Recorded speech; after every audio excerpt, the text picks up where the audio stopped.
Bonjour tout le monde. Thank you all for joining us. It's a pleasure to be here in Hamburg, Germany, as we conclude another successful meeting of the G20. I'd like to thank Chancellor Merkel for being a gracious host in welcoming myself, the other visiting leaders, and our respective delegations to her country. It's always a feat to host these events, and we appreciate the Chancellor's hospitality. Last time I was here in Hamburg, I gave an address at the St. Matthew's Day banquet a few months ago. And in that speech, I talked about the growing anxieties facing folks around the world. Anxieties around automation, growing inequality, and the rise of isolationism. I know that in Canada, we try to keep those fears in mind as our government charts a path for the future. And I'm proud that this G20 summit has been focused on addressing those very real, very universal challenges as well. Je suis heureux d'annoncer que nous venons de conclure des séances de travail très productives au cours des derniers jours. Dans le cadre de ces séances, nous avons, entre autres, discuté de notre objectif commun qui consiste à faire croître nos économies de façon à ce que tout le monde puisse profiter des retombées et pas seulement les 1% des mieux nantis. Nous savons qu'il y a certaines démarches que nous pouvons entreprendre, certaines choses que nous pouvons faire en vue d'atteindre cet objectif. Pour commencer, nous pouvons chercher à rendre le commerce plus progressiste et plus ouvert. Nous pouvons fièrement nous faire les champions de l'égalité homme-femme et de la pleine contribution socio-économique des femmes à leur communauté. Et nous pouvons veiller à ce que nos économies soient à l'avenir axées sur la croissance propre en encourageant le développement économique durable et responsable. Indeed, we agreed on the establishment of a task force on women in business. A task force that will connect leading business women in all G20 countries and enhance networking opportunities.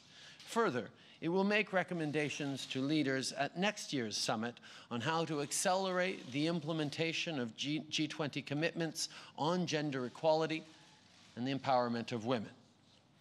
And finally, along that same vein, I'm happy to announce that Canada will contribute $20 million toward the Women Entrepreneurs Finance Initiative led by the World Bank. This program will help women business owners in developing countries access financing and tools they need in order to grow and sustain their businesses. Ultimately, this will lead to stronger economies, stronger communities, and a stronger world. Ladies and gentlemen, in an increasingly interconnected world, we realize the importance of partnership. We know that working together isn't just the best option, it's the only option. Indeed, it's the only way we can meet the challenges of the 21st century.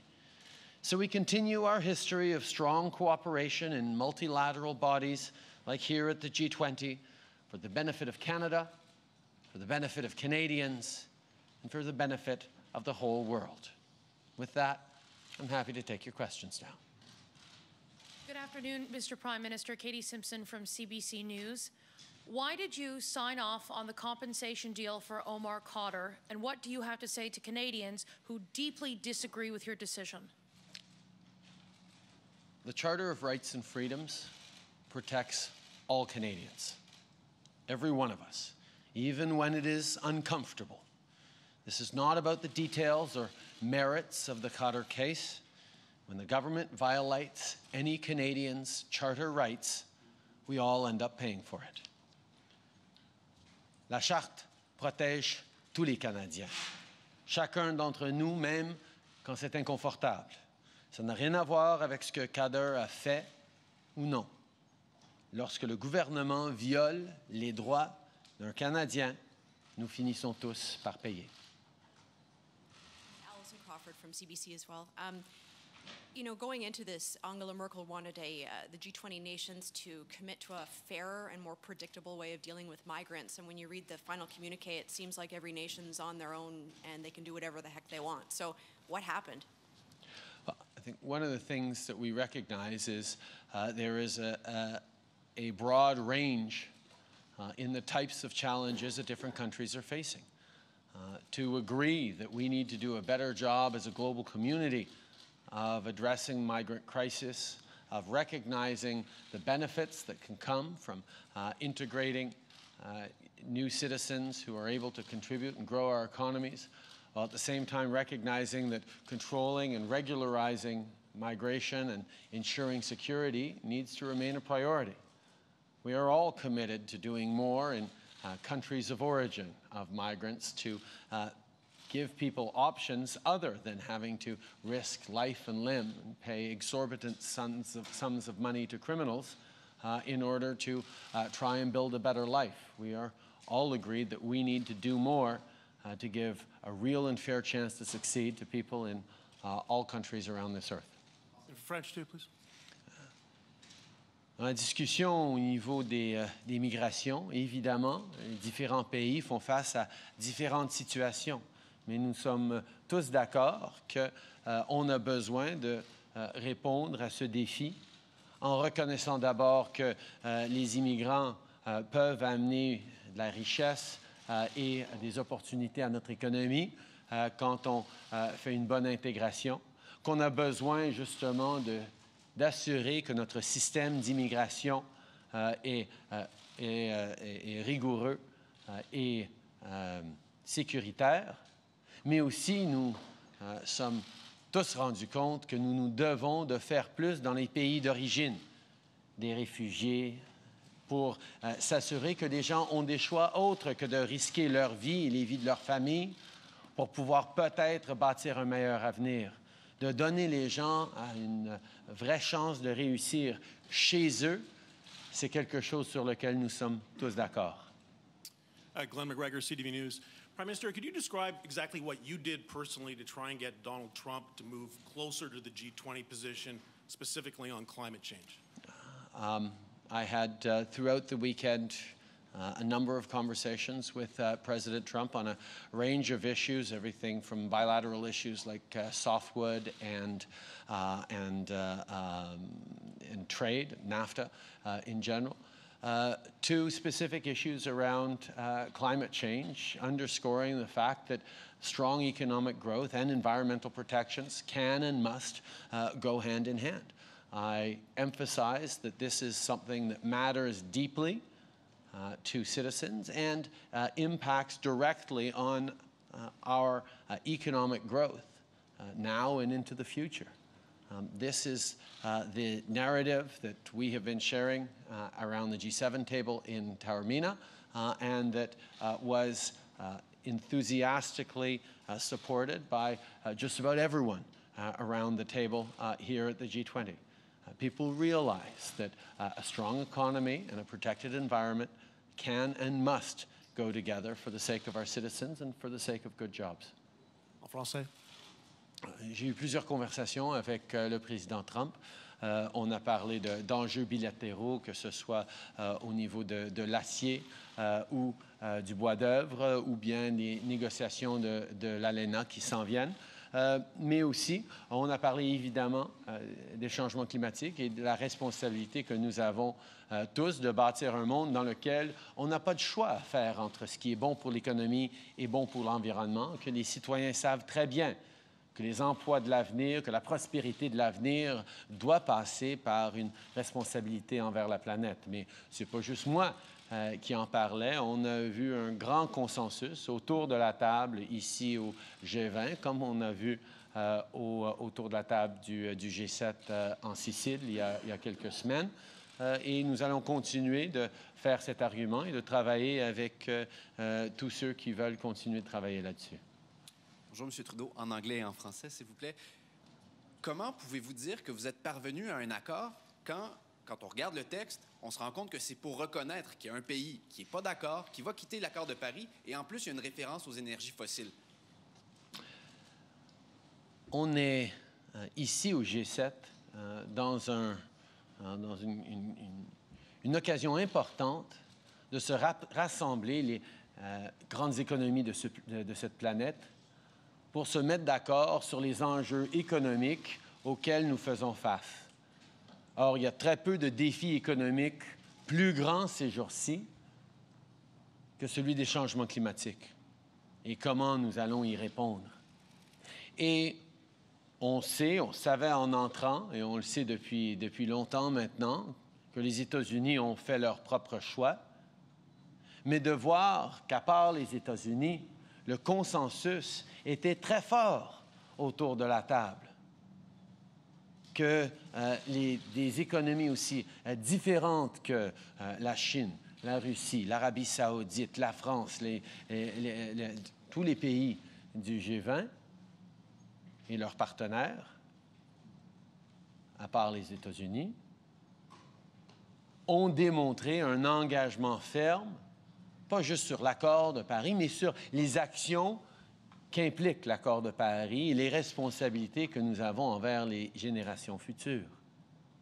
Je pense que le fait qu'on est resté solide en termes de 19 pays engagés solidement, comprenant que les États-Unis ont fait un autre choix pour l'instant, mais en même temps soulignant qu'au niveau des États américains, au niveau des municipalités, au niveau des entreprises, des grandes compagnies, aux États-Unis, on voit encore une grande volonté de participer à la lutte contre les changements climatiques.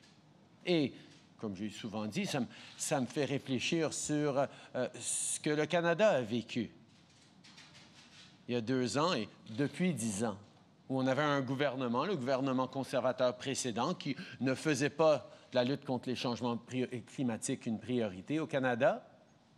Mais pendant ces 10 ans, nos provinces, nos villes, nos communautés, mais nos entreprises, nos entrepreneurs ont pris des pas importants pour contrer les changements climatiques, ce qui fait que maintenant, le Canada n'a pas perdu tant de chemin et on peut être dans l'accord de Paris et avoir un plan pour réussir à réduire nos engagements. Alors, pour moi, ça a été une grande réussite de pouvoir réaffirmer, avec une exception prévisible, l'engagement de la planète envers l'accord de Paris et les changements climatiques.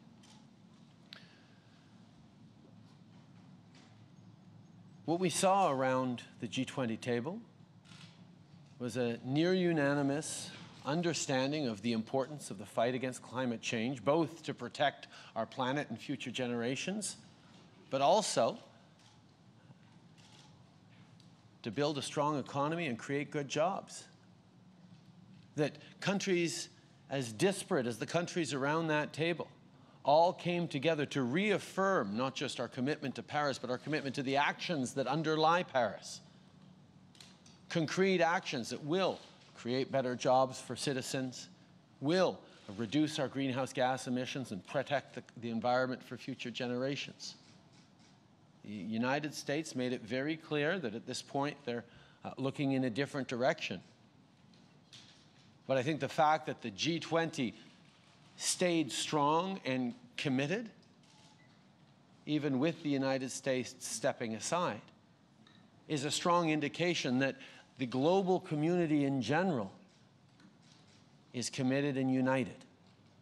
And as for the United States specifically, I can't help but thinking of the example we lived through under the previous government for 10 years in Canada, where we had a government that regularly received fossil awards at the COP conferences. But in the absence of federal leadership on climate change, our provinces, our municipalities, our big cities, and businesses and entrepreneurs stepped up so that now Canada can lead once again on the fight against climate change, as we did in Paris and as we continue to.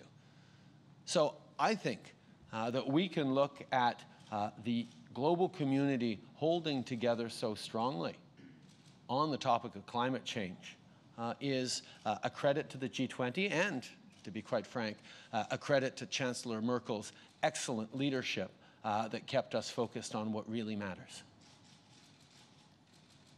Paul Walty from the Globe and Mail. There's a lot of talk in the communique about free trade, about stopping protectionism. How can Canada sign a document like that given our supply management system for dairy, poultry, and eggs? Shouldn't we be dropping those if we're going to endorse something like this communique? we have seen, we have signed many different free trade deals over the past decades, while recognizing that we have protections in place for certain vulnerable industries, particularly in agriculture. And let's not pretend that even with all the free trade deals around, there is a global free market when it comes to agriculture. But what we have seen is us being able to move forward on historic free trade deals that are going to be good for our producers, good for consumers, and good for international partners. I'm extremely pleased that because of a number of conversations that we had over the past 2 days with European partners, we're now able to announce the date of coming into force of the provisional application of the Canada-Europe CETA, Comprehensive Economic and Trade Agreement. This will, with the provisional application, bring into force 98% of CETA as of September 21st.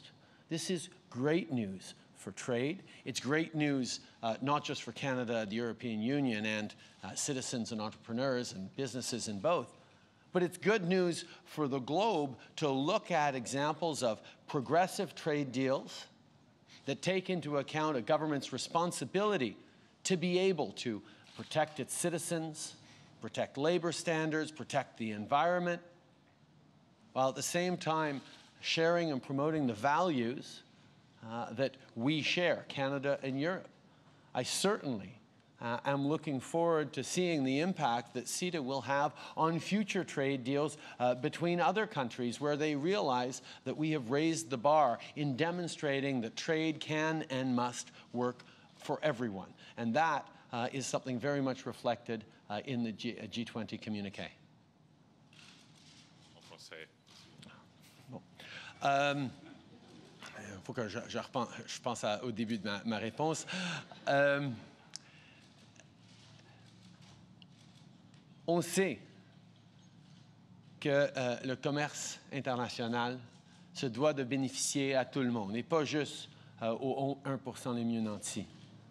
On sait que nous avons pu signer de grands accords de libre-échange dans le passé, sans avoir à toucher à notre système de gestion de l'offre, parce qu'on ne va pas faire semblant qu'il y a un marché libre et ouvert en matière d'agriculture n'importe où dans le monde. Ce que nous savons, c'est que le commerce international se doit d'être équitable et respectueux, et c'est exactement ce que nous soulignons à chaque fois. D'ailleurs, je suis très, très content de pouvoir souligner qu'à cause de conversations que nous avons eues ici à Hambourg, on peut maintenant annoncer que l'ASCG, CETA pour ceux en France, va venir en application provisoire à partir du 21 septembre.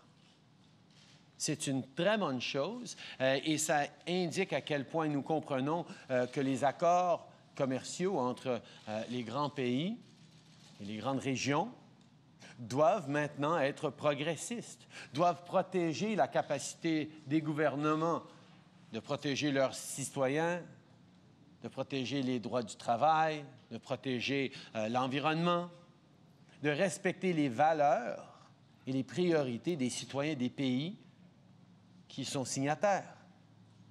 Alors, à partir du 21 septembre, nous allons avoir une entrée provisoire de l'ASCG qui va couvrir 98% de tous les bénéfices de cet accord. C'est une très, très bonne nouvelle, et pour les consommateurs en Europe et au Canada, mais aussi pour les petites entreprises et les producteurs aussi. Thank you for taking the time to answer questions. I wanted to ask about trade in particular. The U.S. is considering 2 files, obviously, that will affect Canada. One on steel, where a decision could come imminently, and of course NAFTA. Throughout the last couple of days, you've had a lot of exposure, you and your staff, to President Trump and his officials.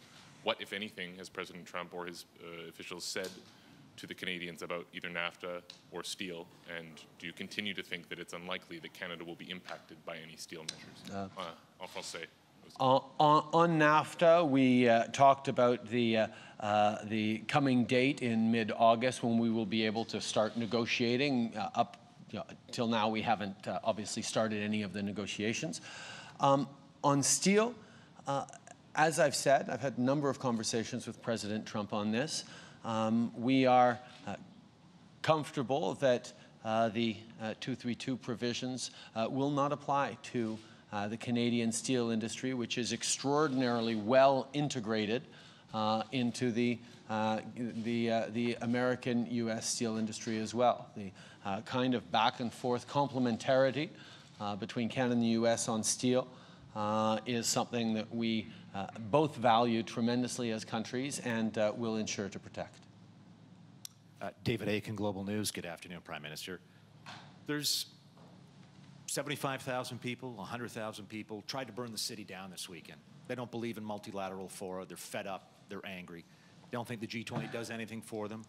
You touched a little bit on the faith people may have to have in your comments at the Global Citizen Concert. But now that this weekend is over, and there's still people out there on the barricades, you, Monsieur Macron, other politicians, Monsieur Varadkar in Ireland, a younger generation of politicians, how do you convince these people who are so angry that multilateral fora, like the G20, can make a difference? I think it goes to whether or not we can demonstrate that, first of all, we've heard their concerns, and secondly, that we're acting on them. We've seen the anxiety out there in communities large and small across the Western world. People who feel they haven't had a real raise in generations. People who get told that trade is good for the economy and then watch the benefits of that trade and that growth go to an increasingly small fraction of the population. People of all different political stripes bought into this idea that if we supported pro-growth measures, tax competitiveness, investments in infrastructure, freer trade, that everyone would benefit. And trade has led to growth, but it hasn't automatically distributed its benefits properly. So yes, people are anxious, and yes, people are angry. And that's why in Canada, we took some very direct responses to that. While there was anxieties and fears in our election campaign and in how we've governed since, we said we are going to work together to allay those fears. First thing we did, we raised taxes on the wealthiest 1% and lowered them for the middle class. Not out of class warfare or envy or anger, but because we know that when the middle class has more money in its pockets to spend, more confidence in their jobs and their future, everyone does well. Businesses have more customers. Society is more stable. So in the trade deals we're signing, we're focusing on how we're creating opportunities for small and medium-sized businesses. In the initiatives we do to help people adjust to the changing nature of work, whether it's education or skills training or helping women get the child care they need and the child benefits that are going to help them have more choices. These are the kinds of things that make a real, tangible impact in people's lives. And the conversations we have around the table at places like the G20 are about sharing those solutions and encouraging each other to step up. But I understand skepticism and even frustration of people who see these meetings come and go without watching their benefits or their opportunities increase. And what's more, people around the table are aware of that as well. We know that the anxiety that citizens are feeling around the world is real. And it is up to us as leaders whose responsibility it is to serve their citizens, to serve the future of their countries, to allay those fears by offering opportunity, confidence, and help to the middle class and those working hard to join it. Thank you. Mia Rabson from the Canadian Press. There was a lot of talk around the table, I understand, about protectionism, and there was a lot of difficulty getting that language into this agreement. And at the same time, you included a clause that said countries can have defense mechanisms against protectionism. So what's the point in saying, on one hand, we are anti-protectionism, but yet you can defend against it? I think we continue to focus on the need for a rules-based order when it comes to international trade that is focused on fairness between countries, but also fairness within countries in terms of how the benefits of trade are distributed. Now, we know that different countries have different approaches and different challenges and different political situations. But making a clear statement of coming together to recognize that the more we can agree on shared rules, the more we can abide by a rules-based order in a way that takes into account the inequalities and the concerns that people have, the better off we will be as a country and as a world. Merci beaucoup tout le monde. Thank you very much.